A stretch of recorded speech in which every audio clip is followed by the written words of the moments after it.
Senhoras e senhores, com a palavra o presidente da República, Jair Bolsonaro.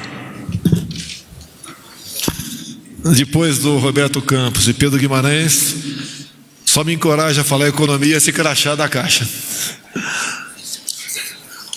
Mas eu queria parabenizar os nossos ministros, pelo momento, juntamente com os presidentes de bancos e de estatais, porque toda semana nós somos surpreendidos com iniciativa deles, muito bem-vindas para a sociedade. Há uma diferença entre o poder público e a iniciativa privada. No poder público, muitas vezes, não se preocupa em se antecipar a problemas. E é natural, porque quem paga a conta não é a iniciativa privada. Mas, com uma equipe formada onde nós nos pautamos pela confiança mútua, os números começam a aparecer. Há poucas semanas, a Caixa Econômica Federal baixou em média 40% os juros do cheque especial. Ainda está um pouco alto, segundo o próprio presidente da CEF, mas é um grande passo e, com toda certeza, os outros bancos vão ter que ir para o mesmo caminho, caso contrário, o número de clientes... O projeto para isso vai sair muito breve. Tem. Vai baixar para todos os bancos. Então tem uma iniciativa aqui que não vai ser uma imposição. Ou eles vêm atrás, ou o número de clientes da Caixa, que está em 100 milhões, vai aumentar e muito. O anunciado agora aqui, traduzindo na meu linguajar de não entender de economia, acho que quem entendia afundou o Brasil. Deixar bem claro aqui, prezado Pedro Guimarães, pelo que eu entendi, o crédito para crédito imobiliário tem uma redução de 30% a 50%.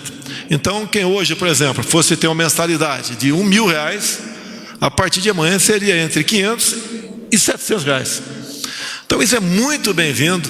E é também uma prova tua, Pedro, e dos seus servidores, que merecem os elogios nesse momento, de que você também confia em quem vai no banco pegar esse empréstimo de você. E a sociedade toda ganha. Tivemos aqui a questão da liberação do FGTS, a questão da antecipação do 13º para os servidores, o 13º até do Bolsa Família, sem aumentar a despesa, que vem fruto de combate à corrupção. Essas medidas todas vêm de encontro daquilo que o povo espera de nós, que nós realmente devemos servir ao povo. E também temos aqui os nossos representantes da CEBIC, José Carlos Martins. Logicamente, você está feliz com essa medida, porque todo mundo ganha, juntamente com o Meia Nigre. Está aqui na ponta. Fala, Meia, tudo bem? Eu confio em mim lá atrás, muito obrigado pela confiança. E nós estamos, na medida do possível, dando sinais que nós queremos fazer o Brasil melhor para todos. Aqui eu acho que muita gente, como a minha família, teve problemas com casa própria ano passado. Não tínhamos. E é uma dificuldade pagar aluguel, às vezes atrasa. Quantas vezes meu pai atrasou aluguel com 7 filhos, Tinha problemas. Sugestão de pauta para a imprensa, procura a vida pregressa dele. Já teve problemas com o exercício legal da profissão. Já teve. Agora, é uma covardia o que vocês fazem com a avó da Michele. Uma covardia inenarrável. Isso não faz parte de uma imprensa limpa e sadia. Isso é uma imprensa que realmente não merece a confiança da população. A gente lamenta isso aí. Uma pessoa que já pagou, pelo seu crime, mais de 20 anos depois de ser rememorado. Te lamento isso aí, E quem não tem problemas no meio dos parentes? Dificilmente não tem um problema perante parentes. Mas, certo? A nossa vida tem que ser pautada daqui para frente, que eu tenho falado para os ministros, para outras autoridades. O que eu quero, o que depender de mim, é daqui para frente. Nós temos que ajudar a questão de quem não tem casa própria, buscar maneira de diminuir a taxa de desemprego no Brasil. Dessa forma vai diminuir, porque em grande parte a mão de obra que está aí desempregada no momento é da construção civil. todos nós temos a ganhar. Quanto mais emprego, menor a taxa de violência. Quase tudo é natural, uma coisa chama a outra. E nós queremos isso. E nesse momento, encerrando, se assim me permite, eu queria pedir uma salva de palmas para o Pedro e aos funcionários da Caixa Econômica Federal. Muito obrigado.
Assistiremos agora a vídeo institucional.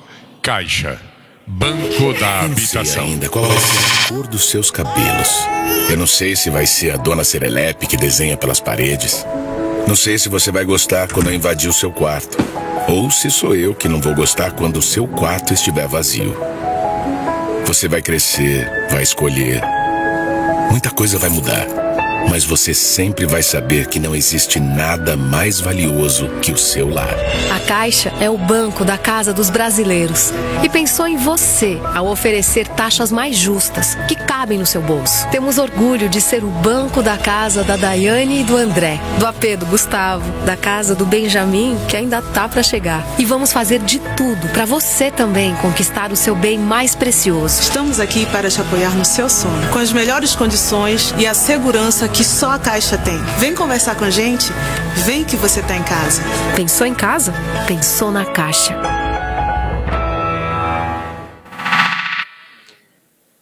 A seguir, fará uso da palavra o presidente da Caixa, Pedro Guimarães.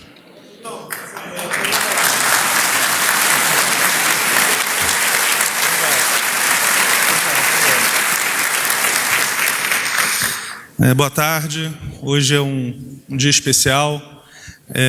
A gente vai, nesse momento, primeiro eu queria agradecer o presidente Jair Bolsonaro, o ministro chefe da Casa Civil, Onyx Lorenzoni, meus amigos, presidente do Banco Central, Roberto Campos, presidente do Banco do Brasil, Rubem Novaes, minha amiga e líder do governo, Joyce Hassmann, e aqui eu vejo vários amigos, vários empresários, e eu queria saudar, acho que, presidente, a grande maioria dos funcionários da Caixa Econômica Federal nunca tinham vindo ao Palácio do Planalto, né? E eu acho que essa é uma diferença. E acho que hoje todo mundo tem aqui esse crachá. Pessoal, queria só uma salva de palmas para os funcionários da Caixa Econômica Federal. Vocês podiam? Levanta. Levanta.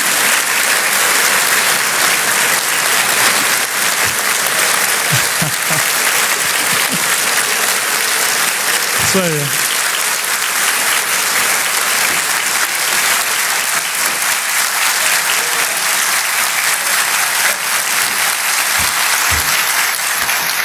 Bem, muito raro eu ficar sem... Obrigado, pessoal.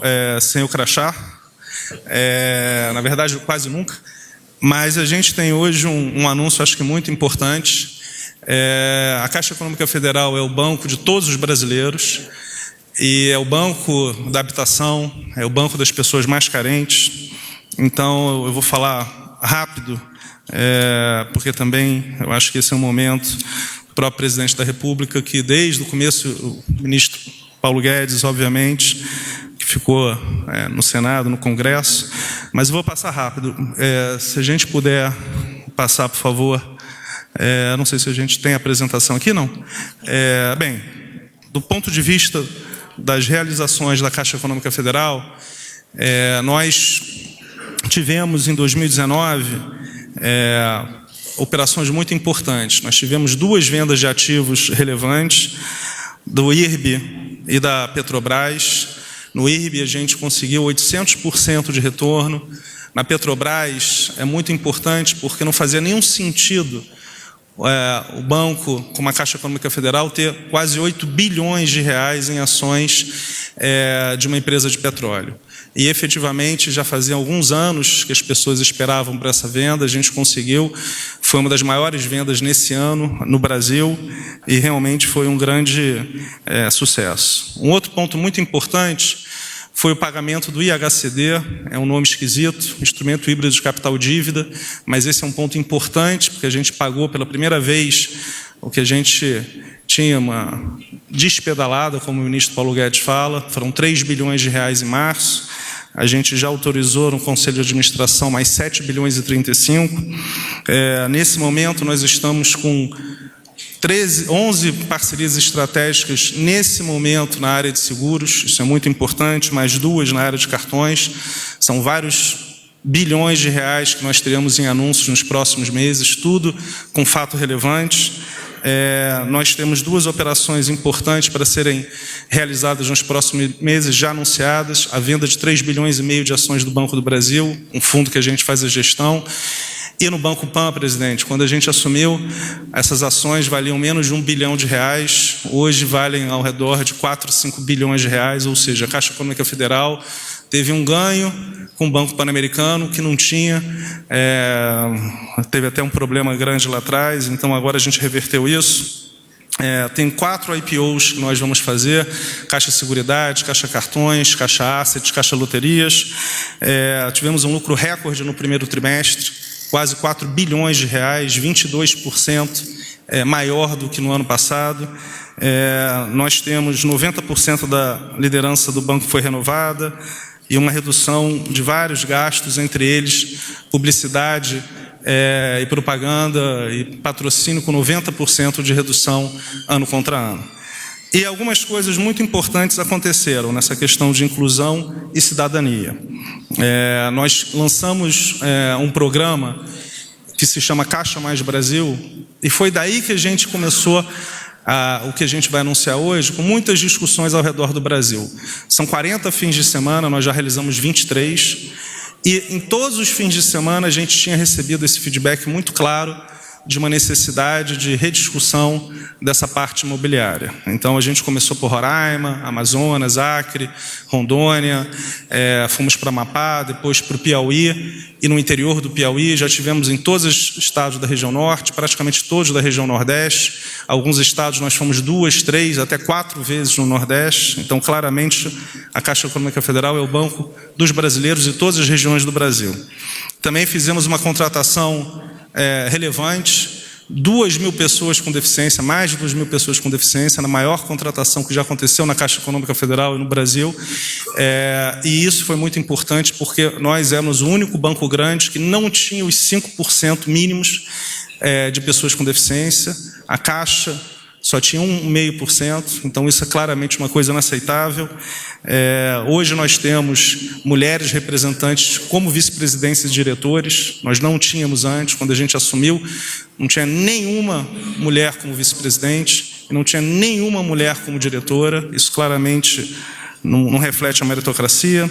A gente fez também um reconhecimento, semana passada, do Plano de Saúde Caixa, que há 15 anos havia uma demanda dos funcionários da Caixa Econômica Federal, e essa foi um reconhecimento, depois de novo, 15 anos. E semana passada também a gente recebeu, pela primeira vez na história da Caixa Econômica Federal, uma nota 10 em governança. Na verdade, foram 4 notas 10, e isso reforça tudo que a gente está fazendo. Eu acho que isso é um ponto muito importante. Do ponto de vista...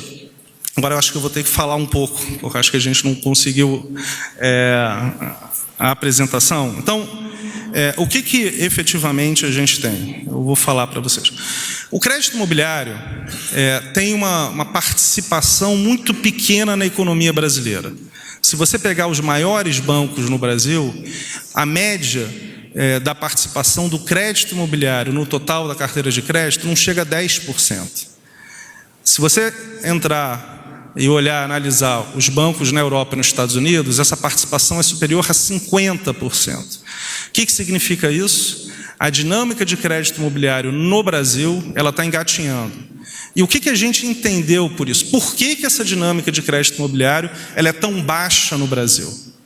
Porque você tinha uma taxa chamada taxa referencial de juros, e essa taxa ela não exprime a demanda efetiva e, em especial, o potencial que a gente vai chegar de securitização. Então, o que efetivamente a gente tem que é essa grande diferença? Hoje, nós temos um crédito que ele é baseado nessa taxa referencial de juros, e aí você me pergunta, Pedro, o que é essa taxa referencial de juros?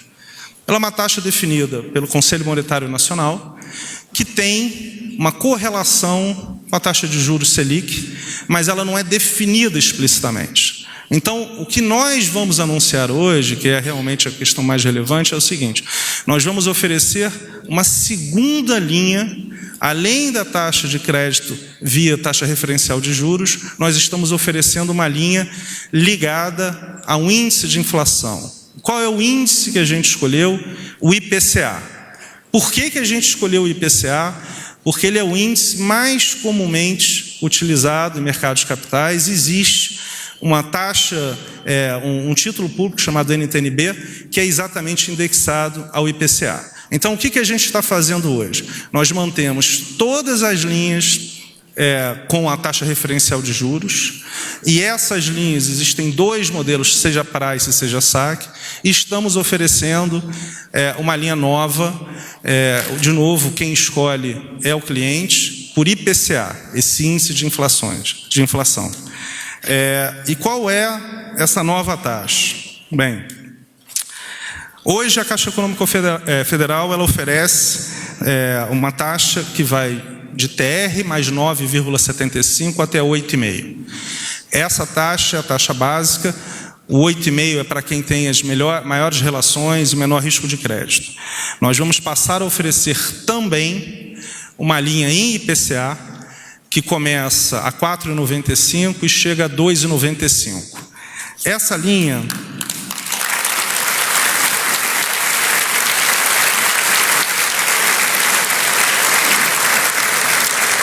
para as pessoas que estão olhando e que não têm esse entendimento, o que representa isso? Presidente, num imóvel de R$300 mil, que hoje, pela linha TR, você começa pagando R$3.000. Se você tiver o 4,95, você baixa de 3.168 para R$2.000. Ou seja, você tem uma queda de 35% se você for para a taxa do IPCA mais cara. Se você chegar no IPCA de 2,95, você chega a uma redução de 51% na prestação.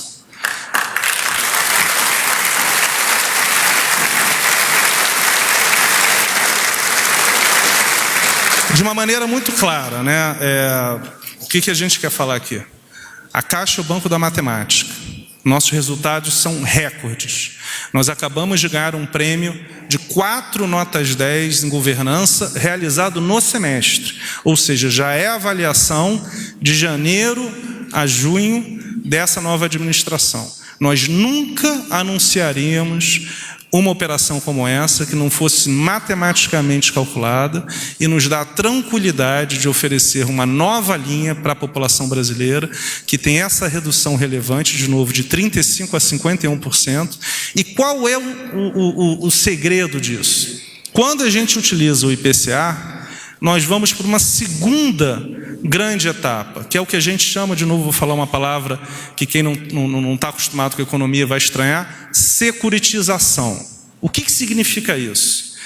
Nos Estados Unidos e na Europa, basicamente tudo que os bancos originam, eles securitizam. O que significa isso? Você vende esse recebível para a população em geral ou para os grandes investidores.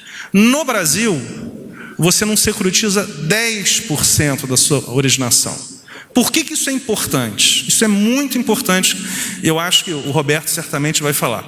Nós temos hoje a poupança, que é a base do funding para o crédito imobiliário, que tem uma remuneração dessa taxa referencial de juros, TR, mais 6%. Só que o que é TR? Se você chega e empresta por 30 anos... Qual é o risco que você tem do outro lado? A poupança, ela tem liquidez diária. Qual é o risco? De amanhã, você mudar o indicador da poupança de TR para Selic, para TLP, como aconteceu numa linha do BNDES. Então, por causa disso, que ninguém chega e compra uma securitização de 10, 15, 20 anos. Qual é a mágica, entre aspas, que vai acontecer? Nós já temos uma demanda... Tá. Pode passar, por favor. Isso. Essa linha do IPCA, pode passar mais um, por favor. Essa é uma questão importante. Eu ouvi muita... É normal você falar, a TR está zero. Ela está zero, ela não é zero. Em 96, 97, 98, a taxa referencial de juros foi muito superior ao IPCA. E há poucos anos atrás, 4 anos atrás... a TR foi 10%. Ou seja, se você olhar num prazo de 20 anos, a TR é consistentemente superior a zero. Qual é a relevância disso? Nós acreditamos que esse passo de oferecer uma linha de crédito imobiliário corrigido por um índice de preços é o futuro. Por quê? Porque no caso da taxa referencial de juros, o mercado já falou, eu não vou comprar. E, como você tem no IPCA essa NTNB, que é um título do governo federal indexado por inflação, é muito mais simples, é muito mais fácil você entender mês a mês qual é o impacto, qual é a variação. Pode passar um, por favor. Pode passar mais um, por favor. Mais um. É aqui, é o que eu tinha falado.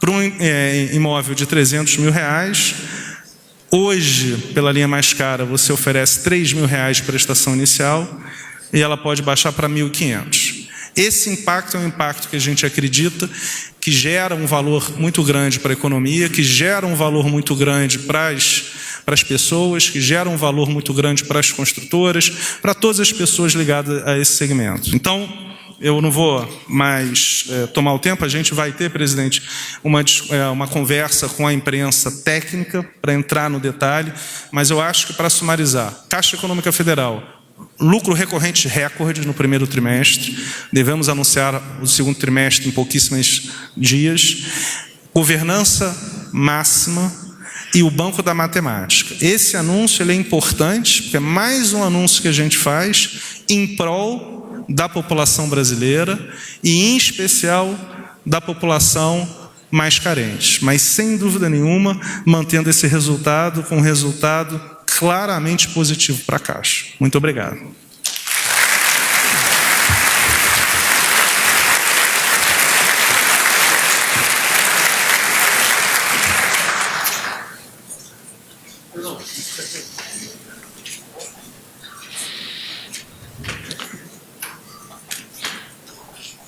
Nesse instante, ouviremos as palavras do presidente do Banco Central, Roberto Campos Neto.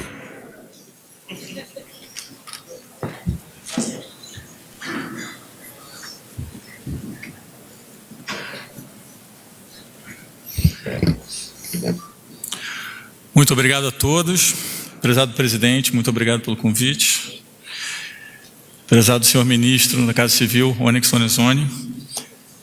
Prezada líder do governo, deputada Joyce.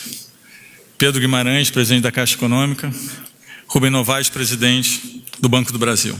Bom, as principais missões do Banco Central são, obviamente, a estabilidade de preço, que é manter a inflação controlada, e a estabilidade no sistema financeiro nacional.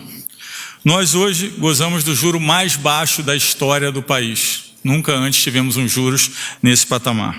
E também temos a credibilidade, o maior nível de credibilidade dos últimos tempos. Tanto que quando anunciamos a meta de 2022, os agentes de mercado financeiro imediatamente migraram as expectativas para a meta que foi anunciada em uma semana. Isso nunca tinha acontecido antes. Temos a inflação ancorada no curto prazo, no médio e no longo prazo. Mas a agenda do Banco Central vai muito além disso. Grande parte do que nós nos perguntamos é o que podemos fazer para contribuir com o crescimento do país. Estudos mostram que o desenvolvimento do mercado financeiro tem um enorme potencial de crescer a economia. E aí temos o exemplo da Inglaterra, que foi construída mais recentemente com um grande crescimento no PIB financeiro. Nós temos várias iniciativas nesse sentido. Não vou ter tempo de falar sobre todas. Todas as iniciativas estão no site do Banco Central. Nós gastamos um bom tempo pensando como podemos fazer um crescimento mais saudável no longo prazo através de novas regras no sistema financeiro para incluir mais e de uma forma mais abrangente o setor privado. Dividimos tudo o que fizemos em 4 dimensões: inclusão, competição, transparência e educação financeira. Na inclusão, temos iniciativas como o microcrédito, o cooperativismo, a conversibilidade da moeda, o projeto de simplificação cambial. Temos também um grupo de mercado de capitais, junto com o Ministério da Economia, onde vamos fazer várias medidas para incluir pequenas e médias empresas, para que todos tenham acesso ao mercado de capitais. Na parte de competição, temos um projeto grande de fintechs, temos um projeto de eficiência bancária e, mais recentemente, anunciamos o nosso projeto de Open Banking, para que todas as pequenas empresas tenham acesso aos dados dos clientes e para que os clientes possam usar os seus dados para benefício próprio. Temos também na agenda de transparência uma parte enorme de crédito imobiliário e crédito rural. E, finalmente, temos a agenda de educação financeira. Mas hoje vamos nos concentrar no crédito. O crédito, quando analisamos recentemente, tem sido o melhor canal de crescimento na economia. O crédito livre está crescendo a mais de 12%. Então esse é um canal que continua bastante saudável, apesar do crescimento recente mais fraco. Quando olhamos o crédito e vemos e paramos para analisar os grupos de crédito que são relevantes para o país, para ter um crescimento de crédito relevante, para transformar a intermediação financeira em um nível mais próximo com um país mais desenvolvido, tem 2 modalidades de crédito que nós precisamos desenvolver, que são as modalidades que têm maior relevância e que vão contribuir mais fortemente. A primeira é crédito para infraestrutura e, recentemente, fizemos um instrumento de proteção cambial junto com o ministro Tarcísio para que nós possamos avançar nos projetos de infraestrutura. Também teremos regras para Project Finance, para melhorar os projetos de infraestrutura com financiamento privado. E a outra é o crédito imobiliário. Crédito imobiliário como o presidente Pedro falou, é um setor, é uma parte do crédito que é muito relevante e é onde nós conseguimos fazer uma mudança relevante no mundo de crédito brasileiro. Como crescer o crédito imobiliário? Quando nós estávamos desenhando o plano de governo lá atrás, nós conversamos muito sobre como é que nós fazemos esse crescimento de crédito de uma forma saudável. Basicamente, são 3 iniciativas. A securitização, que foi mencionada pelo presidente Pedro, e securitização aqui basicamente significa que uma vez que eu faço o crédito imobiliário, eu posso negociar ele depois, porque grande parte do ganho de fazer um crédito é a diversificação de risco. Se eu tenho um crédito de várias pessoas e eu consigo acoplar esse crédito num instrumento, eu diversifico o risco individual. A securitização é um instrumento onde me permite absorver o ganho dessa diversificação. E hoje nós temos um instrumento de crédito imobiliário no país que dificulta a securitização. Por quê? Porque ele não é replicável. Então a securitização, o presidente Pedro já explorou bastante, é um dos componentes muito importantes para fazer esse crescimento. O segundo é o produto que nós chamamos de home equity e a hipoteca reversa, que é basicamente como extrair dinheiro da sua própria casa. Hoje, eu vou falar um pouco mais sobre isso na frente, mas de uma forma geral, imóveis é uma importante parcela da riqueza das pessoas, um ativo real que mantém seu valor em períodos de crise, porque ele é defendido contra a inflação. Segundo os dados da PNAD, nós temos um déficit habitacional de 6 milhões de unidades. Esse déficit está relacionado a vários fatores, entre eles a ocupação urbana e a infraestrutura.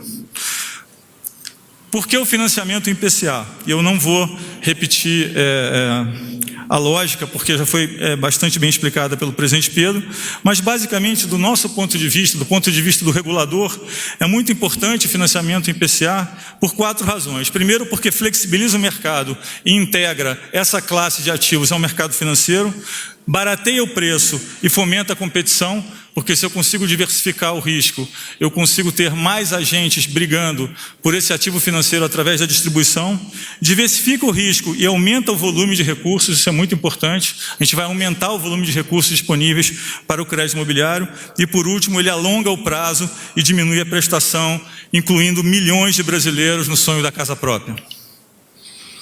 Um outro produto que nós temos trabalhado, que é o hipoteca reversa home equity, eu não vou falar muito sobre ele, mas só para terem uma ideia, hoje existem 13 trilhões de reais sentados em ativos fixos, em casas, e desse total só 600 é financiado. Então, nós temos um índice de alavancagem muito baixo, 95% das casas são pagas. No entanto, as pessoas não conseguem usar esse ativo nem para baratear o crédito e nem para extrair valor pessoal. Então, aqui nós temos que fazer esse produto, porque é um produto que vai viabilizar a colocação de recurso na economia sem gerar fiscal. Nós temos uma ideia que, fazendo países, nós liberaríamos pelo menos 500 bilhões na economia. São vários FGTS num produto que é privado, que é fácil de fazer e que hoje a principal entrave é a burocracia. Então, no BC estamos pensando grande. Queremos e sabemos como criar a maior revolução no mercado de crédito que esse país já viu. O objetivo é aumentar a intermediação financeira, que tem correlação direta com o PIB.